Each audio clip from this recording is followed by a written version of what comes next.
যাকে শ্রদ্ধা করি, যাকে সম্মান করি, যাকে নিজের ভগবান মনে করি, যাকে নিজের থেকেও বেশি ভালোবাসি, কাউকে কোনোদিনও কারোর কাছে ছোট হতে দিইনি তাকে। হাজার সমস্যার মধ্যেও আজ একটা সামান্য কথা বলার কারণে তার মনে হলো যে আমি তাকে সারা জীবন আমার কাছে ছোট করে রাখবো। আগে যখন আমি অন্য ছাড়া ভিডিও করতাম তখন তুমি আমাকে বলেছিলে আমি সোশ্যাল মিডিয়াতে নিজের শরীর দেখিয়ে ব্যবসা করছি, তাই তুমি আমাকে ঘৃণা করো।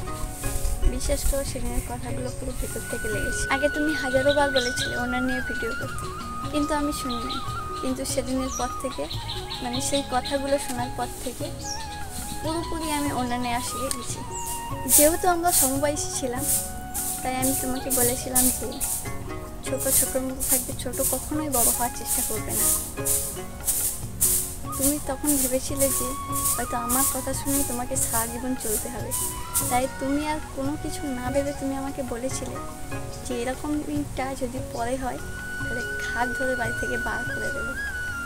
বিশ্বাস করো, সেদিনে সেই কথাটাই আমি পুরোপুরি স্তব্ধ হয়ে গিয়েছিলাম, কারণ তুমি ছিলে আমার ওই প্রিয় মানুষজনদের মধ্যে একজন। আর প্রিয় মানুষজনের কাছ থেকে এমন উপহার পাবো কখনোই ভাবিনি। আগেও অনেকবার তোমার জীবন থেকে সরে যেতে চেয়েছিলাম, কারণ আমি তোমার যোগ্য ছিলাম না। না আছে রূপ, না আছে গুণ, না আছে চেহারা, না পারি রান্না বান্না, তারপরেও তুমি কী সুন্দর সব কিছু হাসি মুখে মেনে নিয়েছিলে। এত দোষ, এত অন্যায় থাকার পরেও, এত দোষ থাকার পরেও আমি তোমাকে বলতাম যে তুমি অন্য কারোর কাছে চলে যাও, অন্য কারোর সঙ্গে রিলেশন করো, দেখবে তুমি খুব ভালো থাকবে। কিন্তু তুমি সেগুলো শোনার পরে রেগে গিয়ে ফোনটা কেটে দিতে। আবার কিছুক্ষণ মানে কিছুক্ষণই 5-10 মিনিটের মধ্যে আবার তুমিই ফোন করতে। আমি কিন্তু এগুলো বলার পরে আমি কিন্তু ফোন করতাম না, তুমি নিজেই ফোন করে বলতে তুমি তো আমার সোনা পাগলি, সত্যি সোনাই, তোমাকে ছেড়ে কোথায় যাবো, আমি তোমাকে খুব ভালোবাসি। কথাগুলো শোনার পরে বিশ্বাস করো বুকে থেকে একটা পাথর সরে যেত। আবার সেই আগের মতো রাগ অভিমানের দিন কাটতে শুরু করতো। আমি কোনোদিনও চাইনি তুমি কারোর কাছে ছোট হয়ে থাকো, না নিজের পরিবার, আত্মীয় স্বজন, পাড়া প্রতিবেশী কারোর কাছে নয়, এমনকি নিজের স্ত্রীর কাছেও নয়। মায়ের সাপোর্টের কথা বললে নিজের স্ত্রী বলবে যে তুমি মায়ের ভেড়া, আর স্ত্রীর সাপোর্টের কথা বললে পাড়া প্রতিবেশী, আত্মীয় স্বজন সবাই বলবে তুমি স্ত্রীর ভেড়া।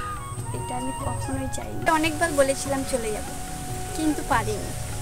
তোমার একটা বলা কথাতে যেমন অন্য নেওয়া শিখে গেছি, ঠিক তেমনই তোমার আজ একটা বলা কথাতেই তোমার জীবন থেকে চলে গেলাম। তোমার বাড়ির থেকে বার করে দেওয়ার আগে আমি তোমার জীবন থেকে বেরিয়ে গেলাম।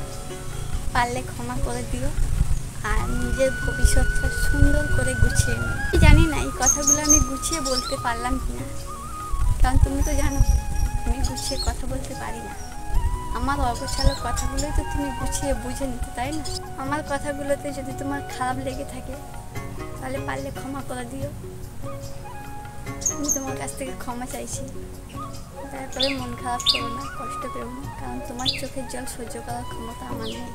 ভালো থেকো, সুস্থ থেকো, সাবধান থেকো, এবং সবসময় টাইম মতো খেয়ে নিও, শরীর বুঝে কাজকর্ম করো, কারণ তুমি ভালো থাকলে তারপর সবাই ভালো থাকবে। আর পুজোটা খুব খুব খুব ভালো করে কাটাও।